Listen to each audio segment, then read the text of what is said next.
everyone, welcome back to the channel. For those who don't know me, my name is Roy and I'm a young content creator who lives in Sydney, Australia. I've been vlogging on YouTube for the past 3 years now, I believe, just documenting what my daily life is like, what high school life is like, and how I'm juggling all of those things right now. I have a growing passion for all things media, videography, photography, graphic design, and of course vlogging. And after being on YouTube for quite some time, I've noticed many of you are also aspiring creators who want to get started on YouTube or have started and are just looking for some advice. And so I wanted to make a little video detailing my filming process. So let's get into it.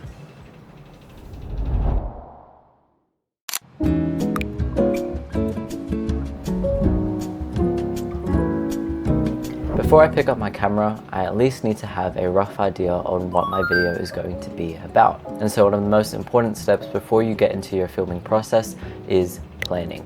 This starts in one of two ways. Either I get a new idea that pops up into my head, or I get inspired based on a channel or video that I saw on my feed and I want to replicate something similar on my own channel. I write these ideas down on a digital or physical notebook, and then I use Notion to formalize this planning process on a customized hub that I use to sort my YouTube videos. In my YouTube hub, I have these tabs that I can add videos to do, or these tabs for planned ideas that I'm not currently working on. I type up things like titles, thumbnails, editing notes, any shots that I want to include.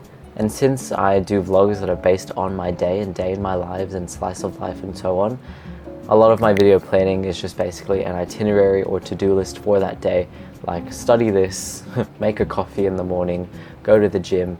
And so it also keeps me accountable in getting those things done when I have the camera out. For your own videos, especially for the slice of lifestyle that I've been talking about, it is incredibly difficult to differentiate yourself in such a saturated search pool. There are so many people doing day in my lives or school vlogs and so on. And so your ideas have to revolve around something interesting or unique to secure that click to a potential viewer. For me, I like to center my videos around one kind of like interesting thing. So for my high school after hours series, that might be curbing burnout or getting through a very tough exam block. Or for non-study related videos, that might be a room makeover, which a lot of people are interested in. But what I've always noticed, and this is just kind of like a storytelling thing, you need to have some sort of premise or tension for every one of your videos, however subtle they may be. And that way you can provide points of interest to your viewer and help them keep watching.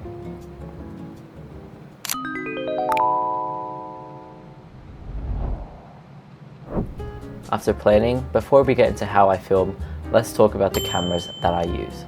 Starting with cameras, I use 3 different cameras. That is the Sony ZV-E10, which I'm using right now, my Insta360 Go Ultra, and my iPhone 14 Pro. I use the Sony ZV-E10 with the 16 to 50mm kit lens, as well as this Insta360 Mic Pro, which I can use wirelessly or attach onto the top of my camera body. Overall, I think it's a great budget vlog camera. It's definitely got everything you need at a minimum. Even just the kit lens is pretty versatile enough for me and how I film personally. I film in 4K 30 frames per second for my vlogs, but I do switch to 1080p when I am filming reels since they do get compressed down anyway. Insta360's new wireless microphone that I'm using now is also really great. It is newly released. It has a bunch of customizable settings like your polar patterns, gain, any wind reduction, and it also comes with this little e-ink display on the front, so you can put up any logo or image that you want on your microphone, which I think is pretty cool. For the camera, I also have 2 extra batteries for filming. The battery runs out pretty quickly, and so having extra batteries on hand is really useful, especially when you're out and about and you don't have the time to charge. I also use a 128GB SanDisk SD card for this camera. After using the Sony ZV-E10 for a while now, I think biggest downsides I would say is that it doesn't perform as well in low lights, which also comes down to the lens, so I might consider upgrading. But the body itself doesn't have inbuilt image stabilization, which I'm finding is a bit annoying to work with. And so again, I might look into a proper lens that would be a wide angle suited for low light, just probably without that same range. And for now, I still prefer to shoot on a tripod at home with this camera and not take it out too much with me since it does get very shaky. But when I am out and about, I use the Insta360 Go Ultra.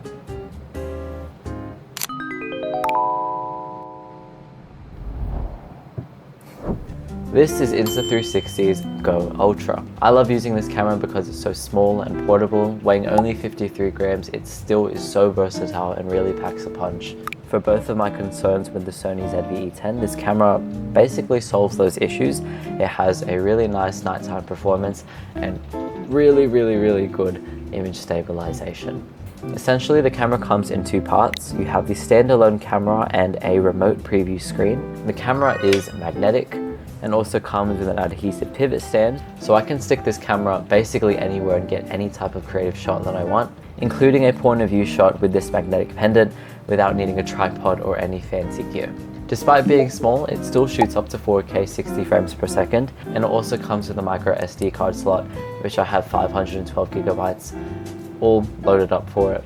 It is such a cool tiny camera and also has a really wide focal length, so I think it is perfect for the slice of life vlogs or just the vlogging style in general, and it is a huge lifesaver. It saves me a bunch of equipment because of how many features it has, and so having that extra level of convenience when you're in a bit of an uncontrolled environment outside, I find is particularly helpful. And so here are 6 of my favorite shots to show how much you can achieve with this tiny little camera and get those creative shots that you want.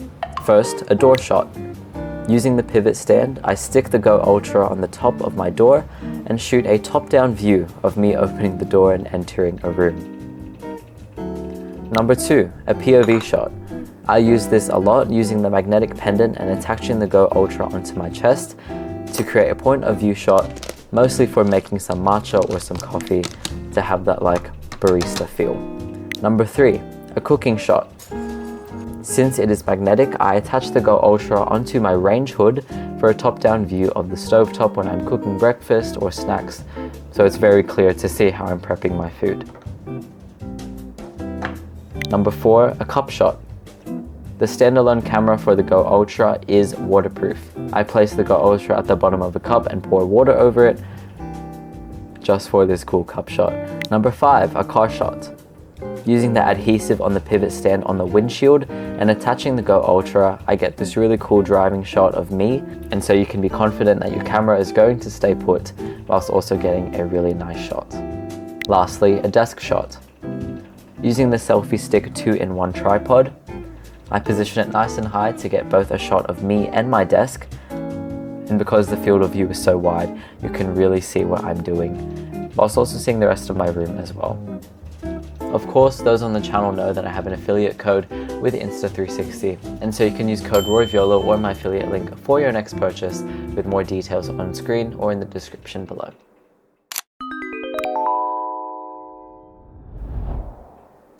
Lastly, if I'm filming outside and I don't have my Go Ultra on me, a good resort is my iPhone 14 Pro.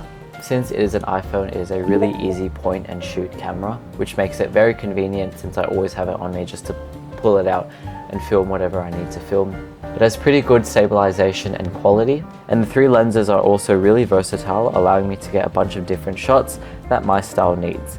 It's also a really great camera to start with before you commit to anything big, just so you can get a feel on how you film. I think you can still make some great stuff with your iPhone. It's just a matter of experimenting and taking inspiration.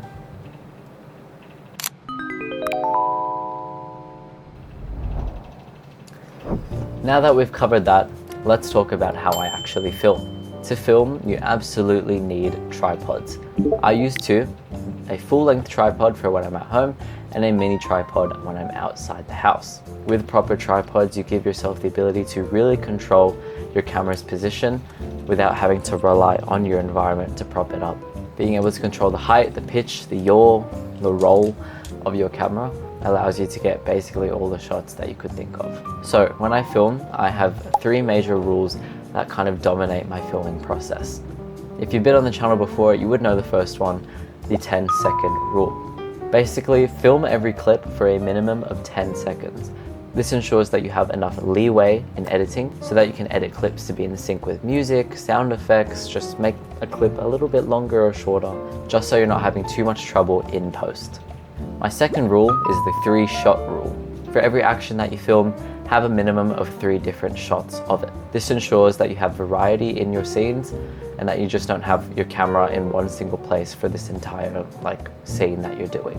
A very common scene that I have is studying at the dining table. And so for example, I would have a bunch of different shots to mix and match, such as a mid shot of me setting up my study equipment at the table, some sort of high angle shot of me working, a close-up shot of me typing on my keyboard or of my screen would also be good. And at the end of the scene, I like to have a long shot to show that I'm just going to keep working on while you guys watch away kind of feel. But yeah, having a mix of different angles, positions and shots, for me when I started out, that really unlocked a different kind of creative part of my filming process rather than just like vlogging what I do.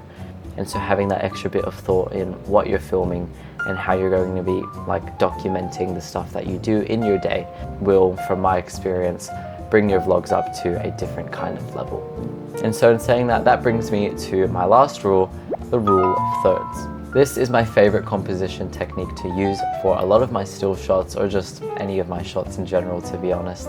All you need to do is turn on your grid on your camera, which subdivides your frame into 3 vertical and 3 horizontal columns/rows. It's a great way to frame any scene and you can use it in so many different ways.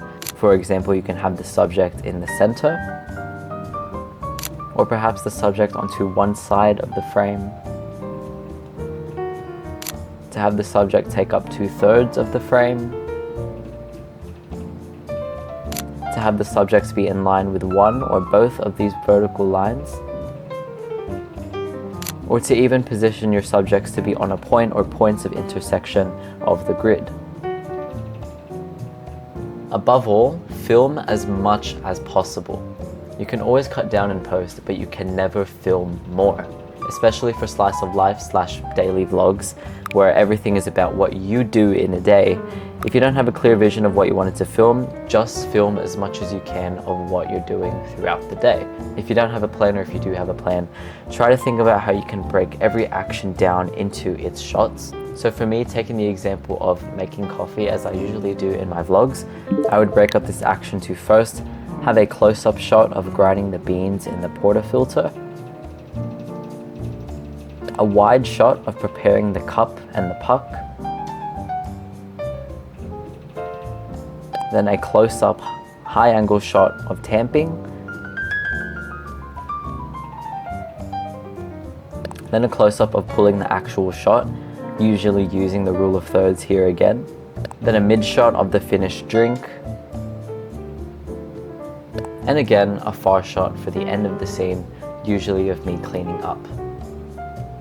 I like using far shots at the end of scenes because it gives that feel where it's like you're no longer intimately within the action, you're kind of just now placed further away, just watching or observing, and it gives you the sense that like, I'm gonna keep doing what I'm doing, you can just watch. So it's kind of insinuating that the scene is going to end and I'm just gonna continue doing what I'm doing. I don't know how to explain it, but I hope you get what I mean.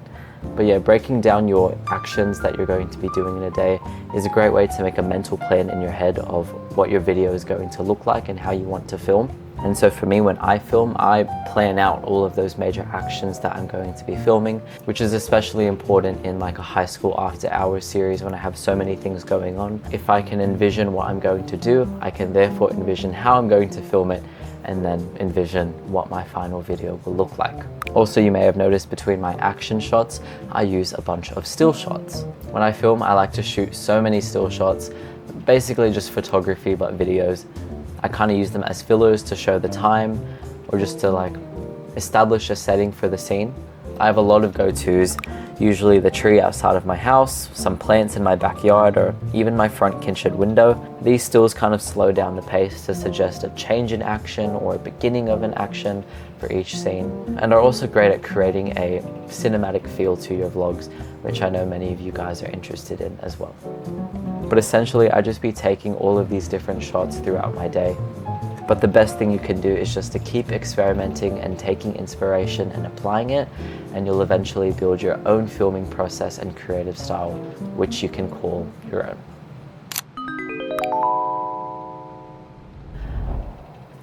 Now that we've got filming out the way, once I'm done, I'll get my SD cards and transfer over to my SSD or my solid state drive. I use the Samsung T7 Shield 2TB SSD. SSDs are great as they are physical external location for your files, which makes transfer and access incredibly quick and easily accessible compared to online cloud-based storage that some of you might be using.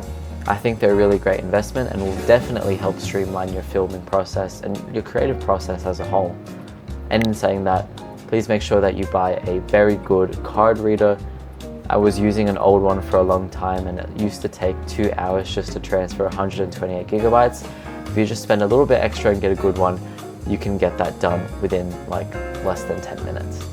I'll leave the one I use in the description below. It is by Ugreen. It is a lifesaver.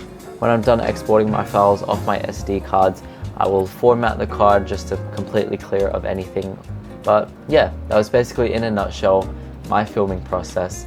I hope that you guys got something out of that. I wanted to just share with you what I personally do and how that might be beneficial to you. At the end of the day, it's just a lot of experimentation and just doing things yourself and seeing what you like and what you don't like and taking inspiration from your favorite creators. But yeah, in the next video, we're going to be looking at my editing process. That way you get a full picture of what my creative process looks like, so you can start building or refining your own. But other than that, again, I hope you guys enjoyed this video and got something out of it. Let me know what you guys are getting up to in the comments down below and what ambitions you have for content creation, if you have any. And so yeah, I will see you guys in the next video, so take care, bye bye.